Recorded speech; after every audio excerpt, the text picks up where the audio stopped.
এই চরিত্র হেফাজত করার সবচেয়ে সেরা পদ্ধতি কি? বিবাহ শাদী না? চরিত্র হেফাজত করার সবচেয়ে সেরা পদ্ধতি কি? কারণ মানুষের যৌন চাহিদা আছে, ভালোবাসার প্রয়োজন আছে, আর স্ত্রীর দরকার আছে। মানুষের মধ্যে সবচেয়ে বেশি আকর্ষণ দেওয়া হয়েছে কার প্রতি?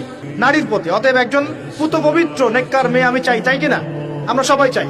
এখন এ কারণে এই হাদিসের মধ্যে এটা নিবেন, ওই দুজন মানুষ কোন দুজন? দুজন ছেলে ছেলেও হতে পারে, দুই মেয়েও হতে পারে, আবার ছেলে মেয়েও হতে পারে, যারা একে অপরকে ভালোবাসে। কার জন্যে? মানে পবিত্র ভালোবাসা, অপবিত্র জেনা নয়, পবিত্র ভালোবাসা। এবং মিলিত হয় আল্লাহর জন্য, বিচ্ছেদ ঘটে কার জন্য? আল্লাহর জন্য। আপনি স্ত্রীকে বাসায় গিয়ে তার সাথে মহব্বত করছেন, আল্লাহর জন্য মিলিত হচ্ছেন, তাই না?